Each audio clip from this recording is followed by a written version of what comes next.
The year is 2027. The whole world is shocked by the news of the doom of 18-year-old Diego Ricardo, the youngest inhabitant of the planet. Since 2010, not a single child has been born on Earth. A man named Theodore Faraon does not share everyone's grief and rushes to work, but another terrorist attack occurs in front of him in the city. Theo does come to the office, where everyone is talking about what happened to Diego. This annoys Theo, so he asks the boss for permission to go home. The news is constantly broadcasting about the chaos going on in all the countries of the world. The biggest problem in Britain right now is the influx of illegal immigrants. Theo met up with his old friend Jasper. They discussed what happened today. Theo doesn't understand why everyone is mourning Diego because he was far from being a good man. A bus with illegal immigrants passed by, and the authorities were actively hunting them. Jasper's house is in a secret place in the woods, so the men had to clear a passage of branches. Theo complained to the friend about his depression, and Jasper offered to let him live with him and his wife. But the man didn't think it was a good idea. Jasper's wife is paralyzed, so he takes care of her. Among the commemorative photos, Theo saw a picture of him with his ex-wife and their son. Jasper grows illegal plants in his home. One of his customers, by the way, is a man who works at the immigration control. There are many theories that the authorities are developing a project to save humanity and a cure for infertility, but Theo does not believe it. He is convinced that it is too late to save the planet because the world is going in tatters.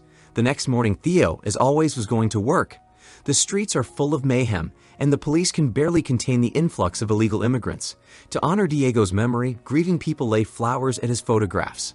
Suddenly, two masked men attacked Theo and dragged him into a car.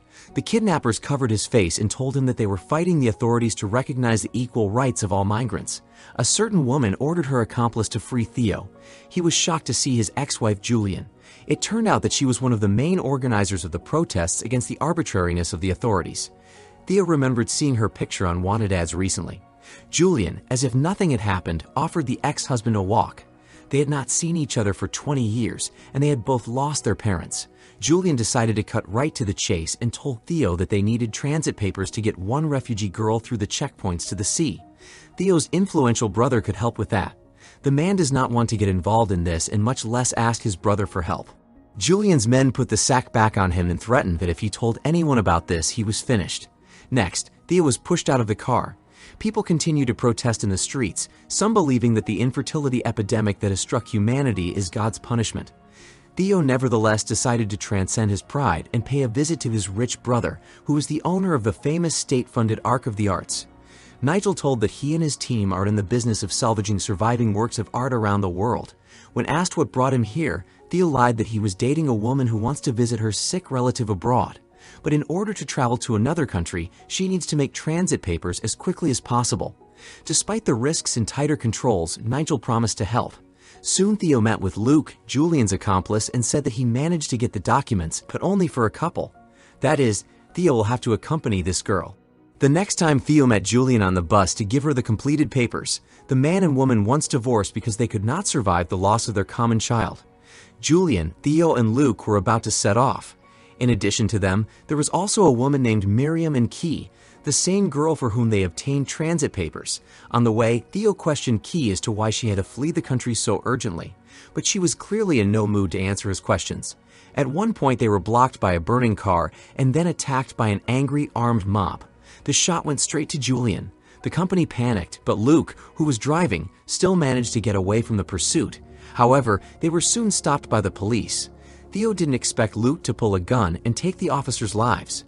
Julian passed away.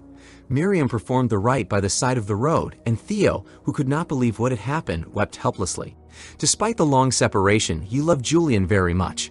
It was time to continue on the road. Luke brought the company to the farm, where he said they were safe. Soon the whole group would be here to choose a new leader. Theo wanted to go back to London, but Luke persuaded him to wait until morning, since it was too dangerous now. Theo was provided with clean clothes. In the evening, Miriam told him that Key wanted to talk to him and was waiting for him in the barn. Meanwhile, members of the group toasted in honor of Luke, who would probably be the new leader. Miriam escorted Theo to the barn, saying she would wait outside. Key asked Theo not to leave and to accompany her to the ship, for Julian had said he was the only one she could trust. Theo doesn't want to get involved, but when Key took off her clothes, what he saw shocked him. Key was the first woman to become pregnant for the first time in 18 years. Theo realized that the fate of all mankind was at stake. No one hoped for this miracle anymore. The news reported that the leader of the terrorist group, Julian, was dead. Authorities now intend to catch and arrest the remaining members of the group. Everyone was wondering what to do now. Theo was convinced that the whole world should find out about Key's pregnancy, but Luke's people doubted it was a good idea. Theo was indignant, realizing that they wanted to use the baby for their own political purposes. Key uncompromisingly declared that she would have the baby here and then go with him to safety as planned. At night, Theo heard voices outside the window. One of the members of the group showed up wounded, and his accomplices feared that he was being followed by the police. Theo, overhearing the conversation, realized that the group had actually planned an assassination attempt on Julian. Now the men intend to get rid of Theo and take the child, thereby gaining an undeniable advantage. Theo immediately sneaked into Miriam and Key's room, telling them what he had heard. Trying not to make any noise, the company went outside and were about to flee, but the car would not start. A chase was organized for Theo and the women, but the gang members did not shoot for fear of injuring the girl. Finally, they managed to start the car and break away from the pursuit. Theo knew only one place where they would be safe and drove to Jasper's house, explaining the situation to him. Of course, the old friend could not leave him in trouble.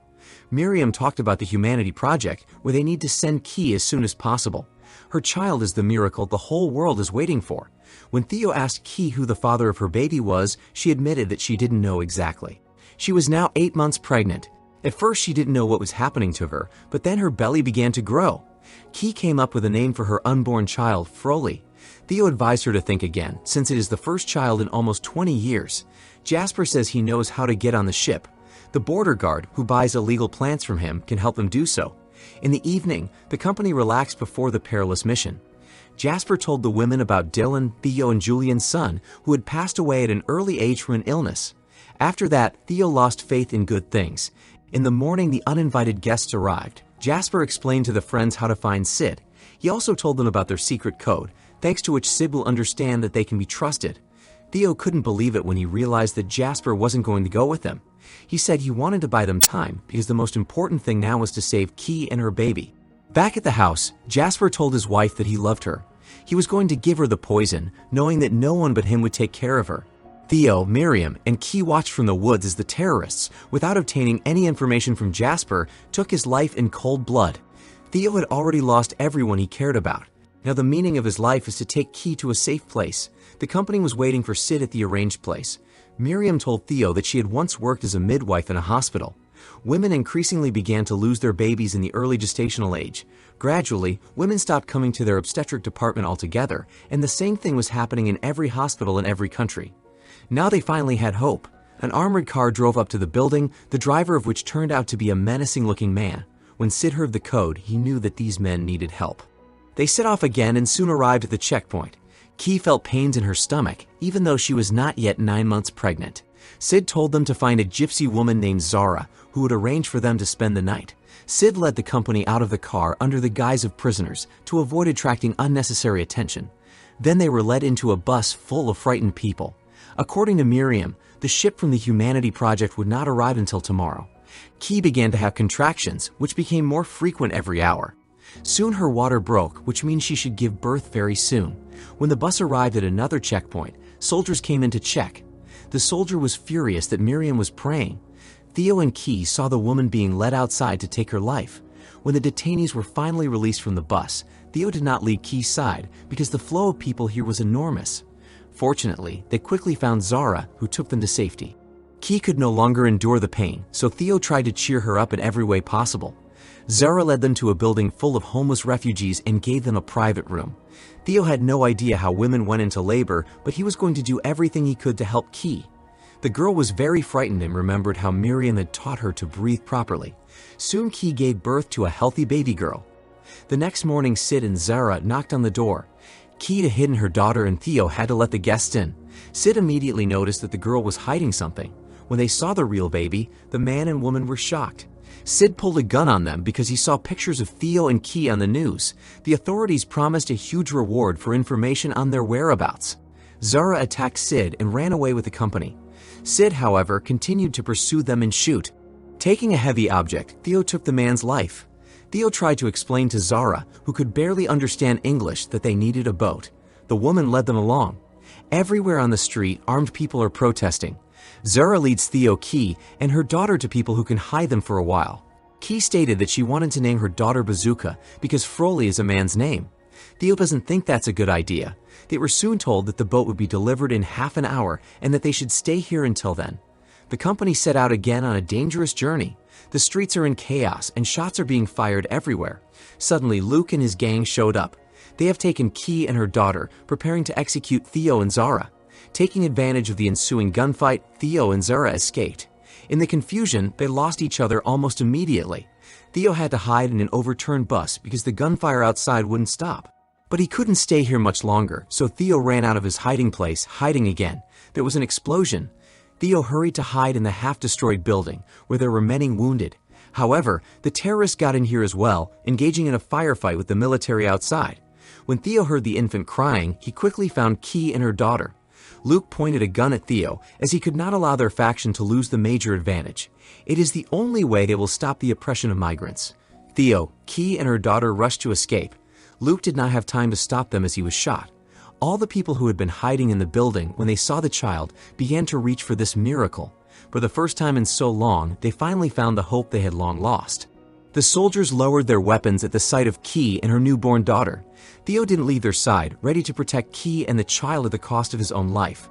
In the street, soldiers parted before the first woman who managed to give the world a child. Suddenly, there were gunshots and explosions again.